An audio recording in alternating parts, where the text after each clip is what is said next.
Hey guys, in this video I'm gonna show you how you can use a real quantum computer from IBM to add up numbers. For those of you that have been watching my previous videos, you know that I've already made a coding tutorial where I showed you how to generate random numbers on a quantum computer. So I was thinking that I will occasionally be making coding tutorials where I will slowly progress towards the state-of-the-art, more difficult algorithms such as Grover's and Shor's. When I was looking for what algorithm I could make a video on this week, I came across this really nice Medium article from Shashwat Angolum on how you can do addition on a quantum computer using the quantum Fourier transformation. Now for this tutorial I'll be using Qiskit, IBM's quantum computing software. If you don't know what Qiskit is, you should check out my very first video where I discuss it in detail.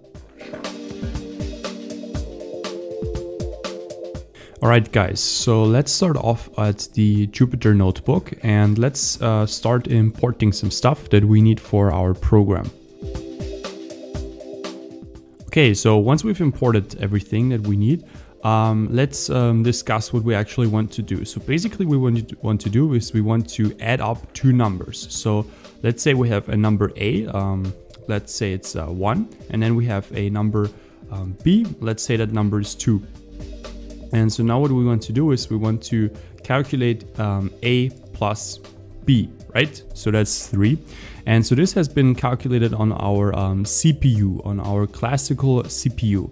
And so now basically what we want to do is we want to do the same thing on the quantum computer. And so the first thing that we have to do is we have to figure out how we actually get those numbers onto the quantum computer. And what I'm gonna do is I'm gonna basically encode the number A and the number B on two separate circuits of the quantum computer. And so let's first start by creating a circuit.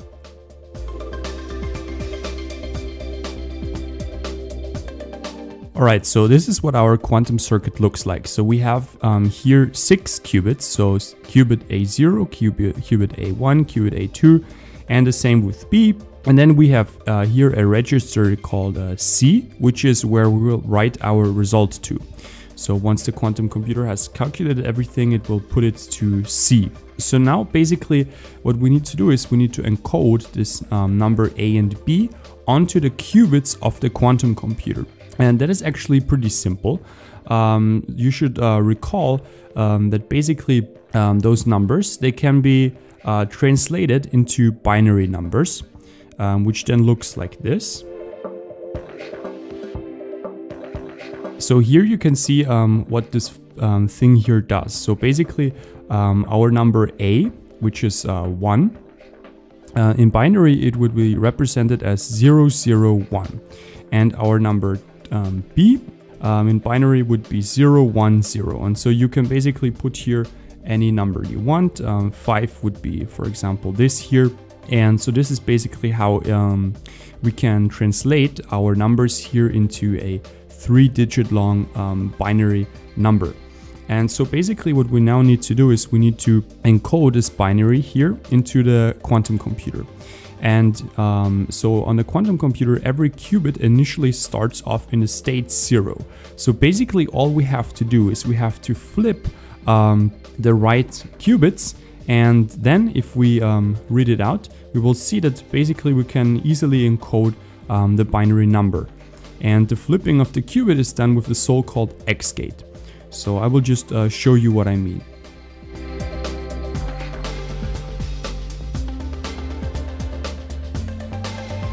Okay, so this is now what the circuit looks like. We have now encoded the number 5 onto the circuit on the quantum register A, which is part of the whole circuit. And so now let's see if we actually measure, if we really get back basically 1, 0, 1. So let's check it out.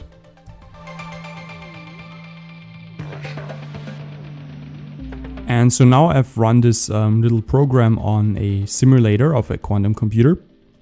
And you can see that we executed it 100 times and we got every time 101. So indeed, this way we can encode our numbers into the quantum computer. And so basically now what I want to do is I want to encode the number A and the number B in this way on the quantum computer. And to do this, I will write a function that will do it generally for us for any type of number.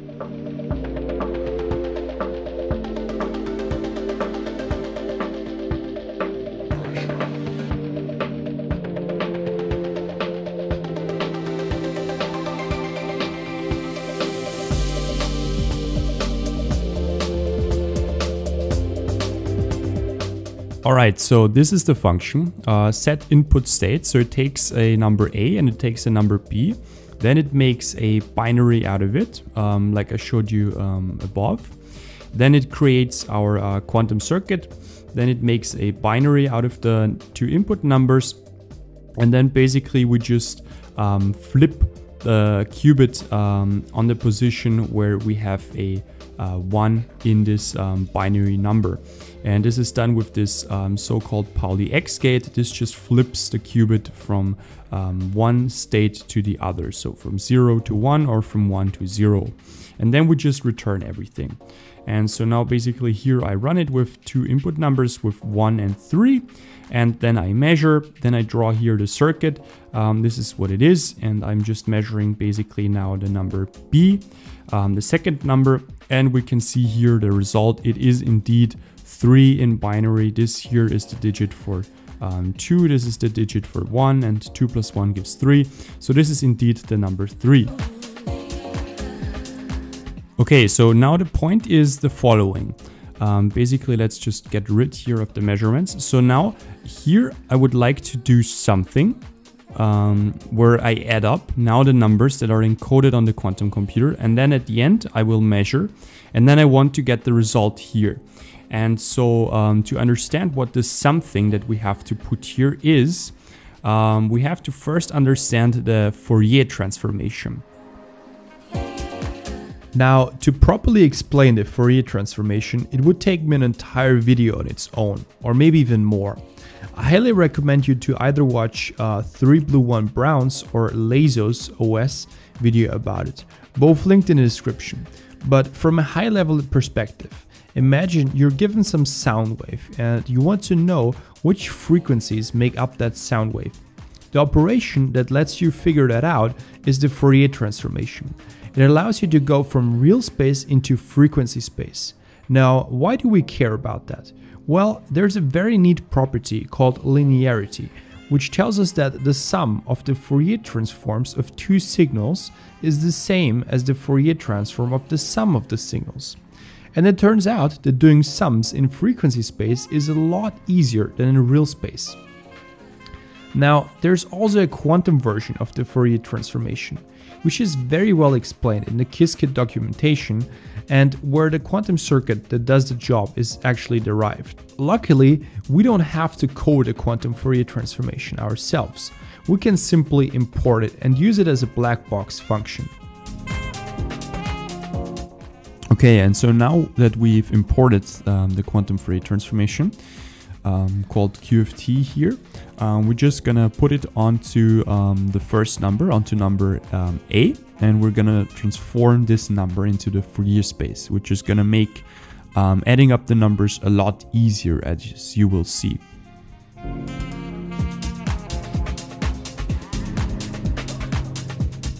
Alright, and so now as you can see here, we have our box, our quantum Fourier transformation, which transforms the number A into the Fourier space, into the frequency space.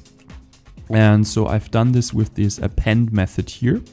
QFT of 3 qubits, since we're storing the number here in 3 qubits, the number A. And then this do swap false, it basically means usually in the definition of the quantum Fourier transformation, the qubits are swapped, but I will just do this manually and I will not use it because it usually it uses swap gates, and the swap gates introduce errors. So I want to not use the swap gates so that I can have very little errors in our program here. And then we're just telling it which qubits to append it to. And so now that we're in the Fourier space, it is rather easy to add up the numbers. And to figure that out, I will go over to the Qiskit manual, where it is explained in detail. Now, on the documentation of Qiskit, we have really here nicely explained the quantum Fourier transformation, and it's basically saying what I just said, that it transforms between the two bases, between the computational basis and the Fourier basis. And so what's important for us here is this section here, counting in the Fourier basis. So as I was telling you before, in the beginning when we encoded our number, we did basically this here. We represented the numbers as binary strings, and then we flipped the qubits accordingly. And you can see this basically here, it's counting up, and it shows you how the different qubits are flipped. And so basically, you know, with 0, everything is up, and with 1, this guy here is down, and with 2, only this guy here is down, and 3, both of them are down, so on and so forth. And so this is how you count in this so-called computational basis. And in the Fourier basis, it is a bit different. After we've done the Fourier transformation, the numbers, they are counted slightly different. And as you can see here, what is happening is the numbers in the Fourier basis, they are now counted up with different rotations on every qubit. And so on the qubit 3 here, for example, we have a rotation of pi. On the qubit 2, we have a rotation of pi half, pi over 4, pi over 8, so on and so forth. And so this is basically the point. The point is that we can now count by doing these rotations here rather than fully flipping the qubits. And so you will now see in our notebook how we can use that to easily add up our numbers. All right, so now I'm gonna just write a function that does the job, and I'm gonna explain to you afterwards how it actually works. I think this is easier to do.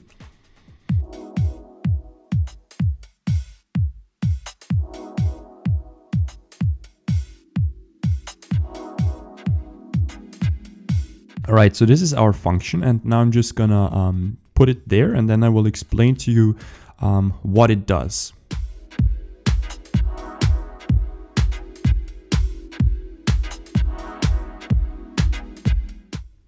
All right, so now let me explain what I'm doing here. So this function that I wrote, it is doing these rotations that I showed you on the documentation. And so these rotations, they have to be applied according to our second number. So basically the idea is this.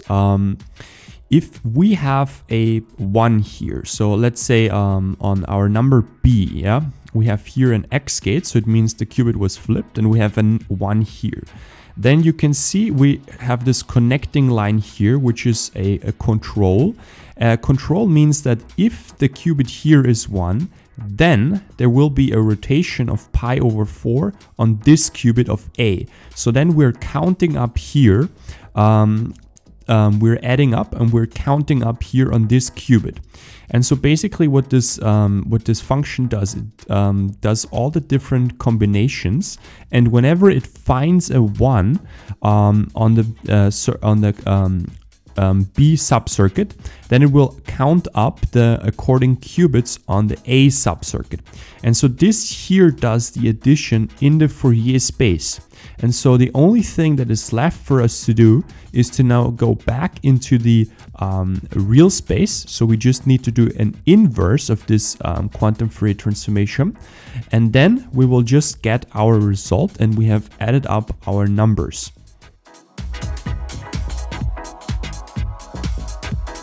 All right, so I've now put here the inverse quantum Fourier transformation, and I've also put the measurements. And I've cleaned up the whole thing a little bit. And so our numbers are 1 and 3, and we're adding them up. So at first we have set input state, then we do the Fourier transformation, then we add them up in the Fourier space, and then we do the inverse transformation. And I've run this on the simulator, and you can see we got our result here. So we run it 100 times. So we measured 100 times on the simulator, and we get the result 100. And for those of you that know binary, you already know that this is the correct result, but let's just quickly check. And indeed, the result is 4. So 1 plus 3 is 4. Okay, so basically the only thing that remains now is for us to run this program on a real actual quantum computer from IBM. And so the first thing that we're gonna do is we have to change our backend that we're using. All right, so now the only thing we have to do is we have to put here the name of the quantum computer that we want to use. So I'm just gonna go over to the IBM Quantum Experience. We are using 6 qubits in total. So now let's check which machine we can use. So yeah, the machine that we can use is the one in Melbourne, which has 15 qubits. All the other machines have 5 qubits. So I'm going to use the one in Melbourne. And so now let's just copy the name and let's paste it over here. And let's run the program and see if the quantum computer is able to do the addition. So let's check it out. All right, so here's our result. These are all the different outputs.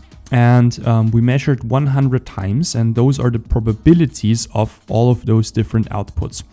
So for example, 0, 0, 0, we got 19 times, and so basically this is the probability of getting that output. And what you can see here is basically we just get a random result. We get just noise. So basically what this means is you can see here the quantum errors in action. We were not able to add up the two numbers on the quantum computer. The errors are just too large. So what I'm gonna try now is I'm gonna reduce the number of qubits that we're using. So instead of 6 in total, I'm gonna try to reduce it to 4 so that we can fit on the smaller quantum computers that have a lot less errors. And I think then we should be able to run the program properly. All right, so you can now see that I have reduced the number of qubits. So now we're just adding up 1 and 2, so the result should be 3. And we're now only using 4 qubits. And so if we go over to the IBM Quantum Experience, we now can use a lot more machines. And I'm gonna use the IBM Santiago machine, since it has now 5 qubits and it has a high quantum volume, which means that the errors are low on this machine. So I think on this machine I will be able to actually run the program. And so let's see.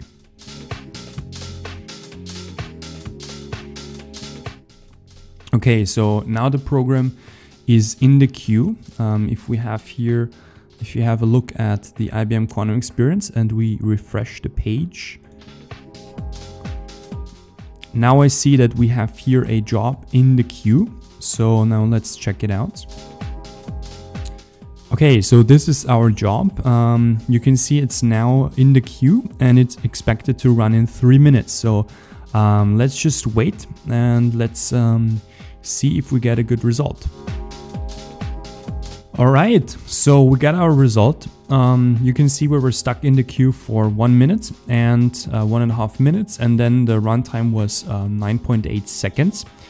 And so here's our result, and this looks a lot better. And for those of you that read binary, you know that 1, 1 in binary is indeed 3. So it's got the right result with the confidence of 78%. And so the rest here are the errors, and the errors are now a lot lower since the smaller devices are really a lot better than the bigger 15 qubit device that I used previously. Yeah, and just to confirm here on the notebook, we get obviously the same result. And now the only thing that remains is to really show you that indeed 1, 1 is 3 in binary. So yes, indeed, we were able to add up our numbers. So 1 plus 2 is 3. And we calculated that on a real quantum computer, on IBM's quantum computer.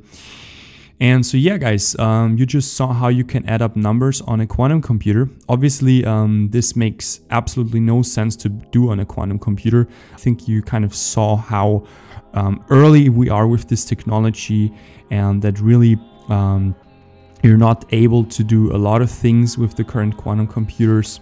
And so there's a lot of hype in the field, and I think this really shows this is the current state of what you can actually do. And yeah. Guys, thank you so much for watching.